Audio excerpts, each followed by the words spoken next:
tenaga kerja sukarela.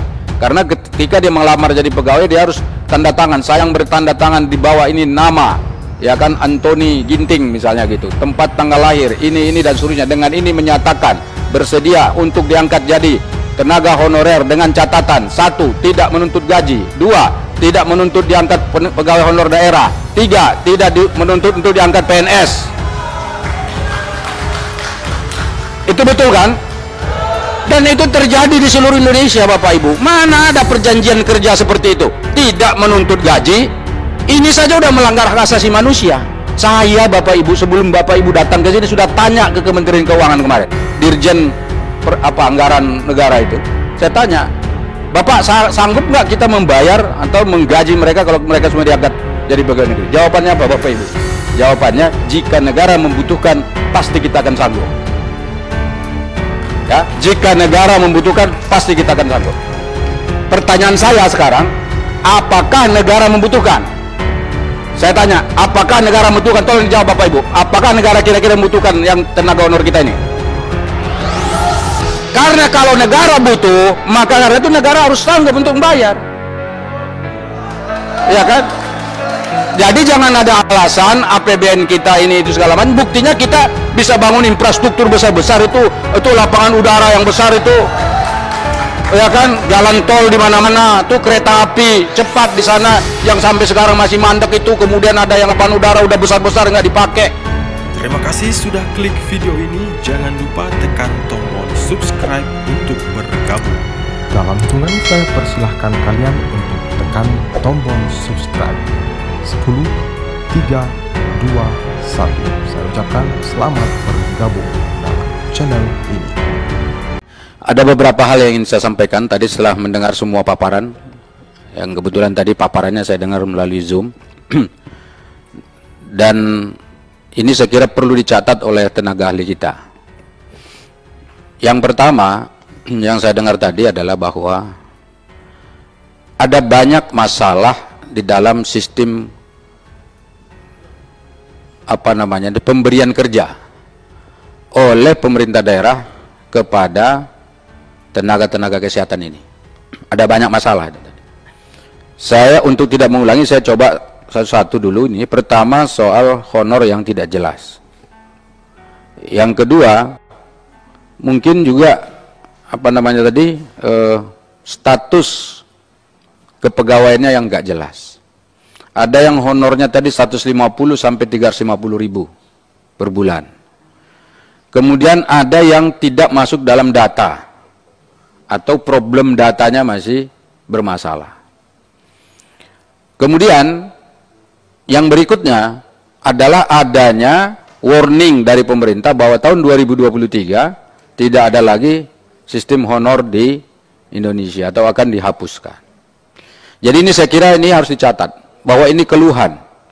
Belum lagi nanti kalau ditanya soal kesejahteraan tadi, katanya kalau mereka sakit malah justru ini nggak di cover malah justru. Padahal mereka ini menangani orang-orang yang terpapar COVID pada waktu itu, tidak di cover. Nah ini tentu sangat memprihatinkan kita semua. Kenapa? Kalau kita bandingkan dengan para pegawai pekerja di dunia swasta, itu saja masih banyak yang belum dipenuhi hak-haknya oleh kita, oleh negara.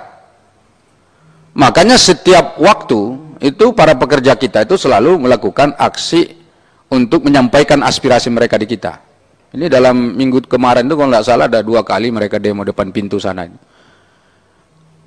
Itu yang di swasta. Ini yang negara. Ini malah lebih sadis menurut saya. Kenapa? Mana ada orang pegawai yang digaji 150 ribu sebulan. Mohon maaf kalau yang perempuan itu, ibu-ibu bidan atau ibu perawat itu, kalau 150 mungkin hanya untuk beli kosmetik ya Ibu ya. Skincare Bu ya. Skincare. Atau mungkin ya ongkosnya kurang mungkin ini. Kalau ongkos rumahnya agak jauh dari tempat dia bekerja mungkin nggak cukup. Bahkan mungkin sebagian diantaranya bawa nasi dari rumah. Di dia bawa nasi ke kantor gitu, bekal supaya nggak beli. Jadi karena itu sebetulnya kalau dihitung-hitung mereka rugi nih bekerja. Rugi kenapa? Waktunya habis, kemudian mereka nggak dapat duit dari situ. Ya dapatnya hanya sekedar aktualisasi diri karena mereka bagian yang sangat internal dalam dirinya untuk memberikan pelayanan terbaik bagi masyarakat gitu. Jadi dapatnya hanya sekedar terima kasih. Bapak Ibu, ini tidak boleh terjadi di Indonesia. Ini kita negara demokrasi. Masa negaranya saja melakukan hal yang tidak adil kepada warganya? Ya, terutama soal penggajian ini penting nih. Dan ini kan pengakuan nih. Ini sudah representatif nih. Ada yang tadi yang Asosiasi Tenaga Kesehatan tadi. Itu kan mengakui bahwa seluruh Indonesia sudah dicek mereka itu bahwa pengakuan itu ada. Nah, ini sangat ironis sekali. Belum saya tanya nanti kalau mereka diberhentikan misalnya, tiba-tiba berhenti begitu, apakah misalnya mereka ini dikasih pesangon? Belum ada. Atau bahkan yang paling sedih lagi itu, saya dengar ini mungkin tadi nggak dipaparkan, ada yang tenaga kesehatan kita itu atau tenaga honor kita itu, setiap tahun itu ya dicek lagi, dicoba lagi, diuji lagi, perpanjang lagi SK-SK-nya oleh pihak pemerintah daerah, dan kadang-kadang itu tidak fair. Kenapa? Katanya, saya tidak begitu terkonfirmasi, tapi katanya ada yang bayar juga itu untuk masuk ke sana. Betul nggak, Pak? Nggak usah ragu-ragu nih, betul nggak? Nah, kalau ada orang baru kemudian mau masuk ke sana, dia bayar. Atau yang mau diperpanjang SIM-nya, kurang lebih begitu, ada juga yang diminta bayar. Ini nggak fair. Kalau pemerintah tidak suka dengan tenaga mereka ini, dari dulu mereka larang ini mestinya, jangan jadi pegawai-pegawai honorer begitu. Ini buktinya kan diterima, dimanfaatkan tenaganya, tapi tidak dipikirkan kesejahteraannya. Ini melanggar. Dan kita memang harus mengawal ini. Belum lagi data tadi, datanya kan kalau nggak salah kemarin kata Ibu Ade 100 berapa, 22.000 apa berapa itu? 213. Dan itu belum tentu segitu gitu loh. Bisa jadi lebih banyak yang belum terdata di situ. Saya tidak yakin 213.000. Malah justru saya 2 kali lipat dari situ mungkin ada itu. Karena ada yang TKS yang tadi belum ada, saya dengar penjelasan yang soal TKS ini, itu yang lebih penting di TKS nih. Tenaga kerja sukarela. Karena ketika dia melamar jadi pegawai, dia harus tanda tangan. Saya yang bertanda tangan di bawah ini nama, ya kan, Anthony Ginting misalnya gitu, tempat tanggal lahir, ini dan seterusnya. Dengan ini menyatakan bersedia untuk diangkat jadi tenaga honorer dengan catatan: 1. Tidak menuntut gaji. 2. Tidak menuntut diangkat pegawai honor daerah. 3. Tidak menuntut untuk diangkat PNS. Itu betul kan? Dan itu terjadi di seluruh Indonesia, Bapak Ibu. Mana ada perjanjian kerja seperti itu? Tidak menuntut gaji. Ini saja udah melanggar hak asasi manusia. Orang dipekerjakan tidak menuntut gaji. Yang kedua, tidak menuntut diangkat jadi honor daerah. Berarti mau ngapain dia kerja di situ? Honor apa dia di situ? Siapa yang mempekerjakannya? Kan nggak jelas. Yang ketiga, tidak menuntut jadi pegawai negeri. Ini sudah melanggar semua ini. Kenapa? Ini kan menuntut pegawai negeri ini. Berarti kan melanggar. Nah, berarti yang seperti ini, Bapak Ibu Saudara, ini harus dicatat oleh teman-teman. Ini nggak boleh terjadi di Indonesia. Kita sebagai negara demokrasi terbesar di Asia ini dikagumi oleh orang lain. Karena kita pilpres, udah beberapa kali, pilpres loh ya, pilpres. Walaupun ketegangannya kencang antara beberapa pihak para pendukung, tapi alhamdulillah kita tetap damai. Kontribusinya siapa? Masyarakat. Nggak ada yang ribut, nggak ada yang perang. Mestinya negara berterima kasih kepada masyarakat yang menjaga demokrasi kita ini terjalin dengan benar dan terlaksana dengan baik. Itu kontribusi masyarakat. Padahal ketegangannya sampai sekarang masih terasa ini. Padahal udah gabung-gabung kita semua. Tapi ketegangan di masyarakat masih ada. Ini kontribusi. Jangan-jangan nakes ini juga berkontribusi karena ketika mereka melayani itu tidak memandang partai politiknya apa.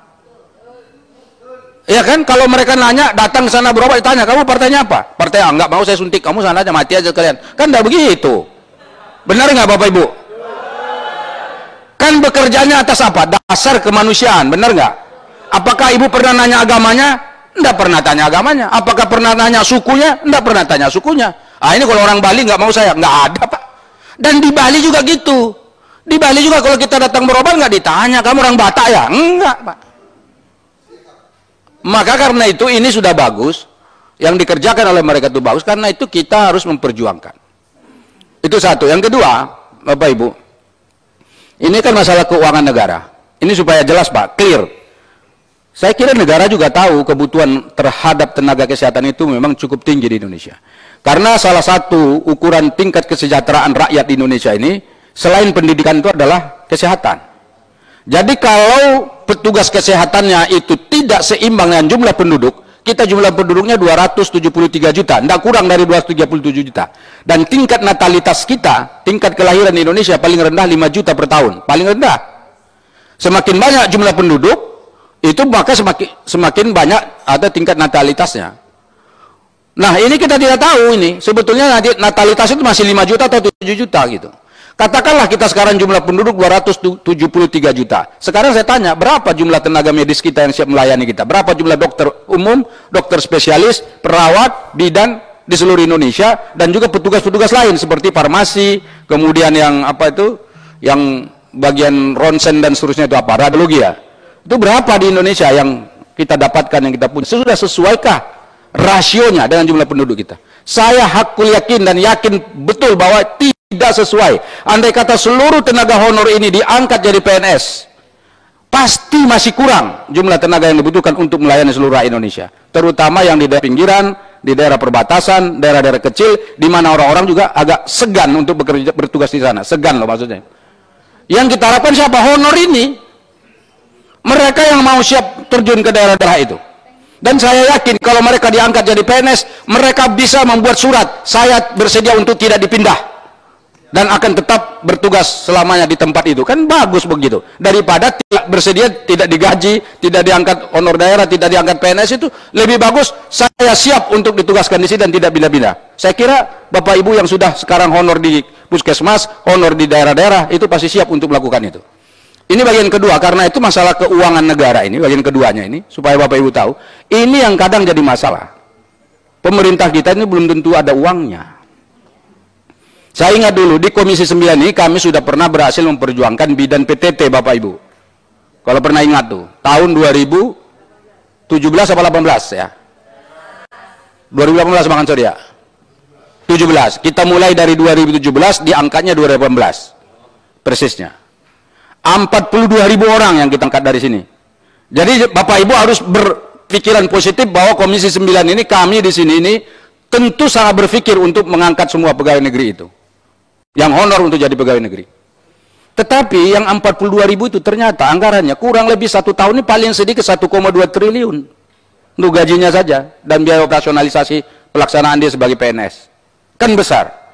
Sekarang kalau kita angkat yang 213.000 tadi, itu yang datanya ada di pemerintah loh ya, belum yang tadi masih bermasalah. Kira-kira berapa anggarannya?